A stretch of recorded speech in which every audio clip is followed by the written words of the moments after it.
اعوذ باللہ من الشیطان الرجیم۔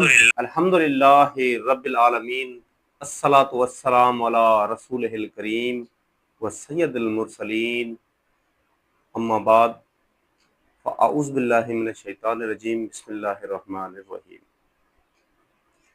تمام تعریفیں اس رب کائنات کے لیے جو تمام جہانوں کو پالنے والا اور بہت ہی بڑا مہربان اور نہایت ہی رحم کرنے والا ہے۔ لاکھوں درود و سلام نبی رحمت جناب محمد مصطفیٰ صلی اللہ علیہ وآلہ وسلم پر، جنہوں نے آج سے 1400 سال پہلے ہی ہمیں عذاب قبر سے ڈرا دیا۔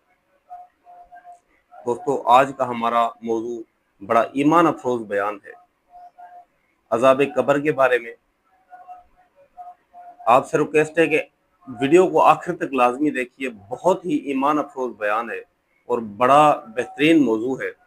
آپ سنیں گے تو انشاءاللہ آپ کی رہنمائی ہوگی۔ آئیے سنتے ہیں کچھ رسول اللہ صلی اللہ علیہ وآلہ وسلم کے فرمان اور عذاب قبر کے بارے میں یہ واقعات۔ بسم اللہ الرحمن الرحیم، السلام علیکم ورحمۃ اللہ وبرکاتہ۔ میرے محترم بھائیوں اور بہنوں، آج کا بیان ایک نہایت اہم اور چونکا دینے والا موضوع پر ہے جو ہماری آنکھیں کھول دینے والا ہے۔ یہ بیان قبر کے سوالات، قبر کے حالات اور عذاب قبر سے بچاؤ کے بارے میں ہے۔ یہ وہ مرحلہ ہے جہاں سے انسان کی ابدی زندگی کا آغاز ہوتا ہے، جہاں کوئی سفارش، کوئی پیسہ، کوئی رشتہ کام نہیں آتا، صرف اور صرف ہمارے اعمال ہمارے ساتھ ہوتے ہیں۔ موت اور قبر کی پہلی رات، جیسے ہی روح قبض ہوتی ہے، دو فرشتے آتے ہیں، پہلا منکر، دوسرا نکیر۔ یہ دونوں قبر میں آ کر سوال کرتے ہیں، من ربک، تیرا رب کون ہے؟ ما دینک، تیرا دین کون سا ہے؟ من ھذا الرجل الذی بعث فیکم، یہ ہستی کون ہے جو تم میں مبعوث کی گئی؟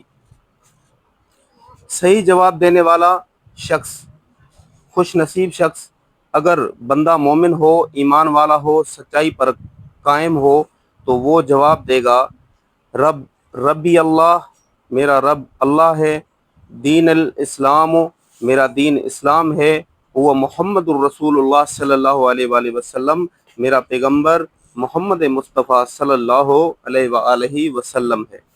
پھر اس کے لیے جنت کی خوشبو آتی ہے اور فرشتے کہتے ہیں کہ ہم جانتے تھے کہ تو یہی کہے گا۔ اس کی قبر کشادہ کر دی جاتی ہے، ایک خوبصورت چہرہ آتا ہے جو کہتا ہے، میں تیرے نیک اعمال ہوں۔ بد عمل گنہگار بندے کا انجام۔ لیکن اگر بندہ دنیا میں نماز نہ پڑھے، جھوٹ بولے، والدین کی نافرمانی کرے، غیبت، زنا، سود، دھوکہ کرے، اللہ اور اس کے رسول صلی اللہ علیہ وآلہ وسلم کی نافرمانی کرے، تو پھر جب سوالات ہوں گے وہ کہے گا، ہا ہا لا ادری، ہائے مجھے کچھ پتہ نہیں۔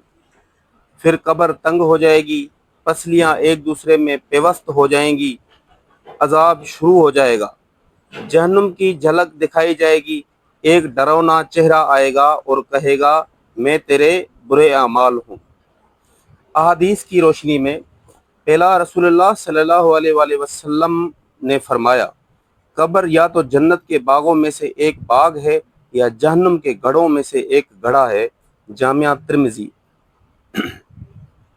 دوسرا، ایک بار نبی کریم صلی اللہ علیہ وآلہ وسلم قبرستان تشریف لے گئے تو فرمایا، اگر تم وہ سنتے جو میں سنتا ہوں تو تم کبھی کبھی نہ ہنستے اور زیادہ روتے۔ مسلم شریف۔ تیسرا، حضرت عثمان رضی اللہ تعالیٰ عنہ جب قبر دیکھتے تو اتنا روتے کہ داڑھی تر ہو جاتی۔ پوچھا گیا کہ آپ جہنم کے ذکر پر اتنا نہیں روتے جتنا قبر پر روتے ہیں؟ فرمایا، قبر آخرت کی پہلی منزل ہے، اگر وہ آسان ہوئی تو آگے سب آسان، اگر وہ سخت ہوئی تو آگے سب سخت ہوگا۔ عذاب قبر سے بچنے کے طریقے: پہلا، 5 وقت کی نماز کی پابندی، دوسرا جھوٹ، غیبت، چغلخوری، زنا، سود، ظلم سے بچنا۔ تیسرا سورہ ملک کی روزانہ تلاوت۔ نبی کریم صلی اللہ علیہ وآلہ وسلم نے فرمایا سورۃ الملک قبر کے عذاب سے بچاتی ہے، جامعہ ترمذی۔ چوتھا سونے سے پہلے توبہ کرنا اور معافی مانگنا۔ پانچواں صدقہ و خیرات کرنا، خاص طور پر پانی پلانا۔ چھٹا والدین سے حسن سلوک، رشتہ داروں کا خیال اور نرم گفتگو۔ ایک مؤثر واقعہ حضرت براہ بن عازب رضی اللہ تعالی عنہ سے روایت ہے کہ نبی کریم صلی اللہ علیہ وآلہ وسلم نے فرمایا جب مومن بندہ دنیا سے رخصت ہوتا ہے تو فرشتے سفید چہروں والے جنت کے کفن اور خوشبو کے ساتھ آتے ہیں، وہ اس کی روح کو نرمی سے نکالتے ہیں جیسے پانی مشکیزے سے نکلتا ہے، پھر وہ اسے اوپر لے جاتے ہیں اور آسمانوں کے دروازے کھلتے چلے جاتے ہیں۔ لیکن جب فاسق، فاجر، گنہگار بندہ مرتا ہے تو روح جسم سے ایسے نکلتی ہے جیسے کانٹے دار لوہے کے سلاخ کو گیلی اون سے کھینچا جائے۔ فرشتے بدبودار کپڑوں میں لپٹتے ہیں، آسمان کے دروازے بند کر دیے جاتے ہیں، اسے نیچے پھینک دیا جاتا ہے۔ مسند احمد۔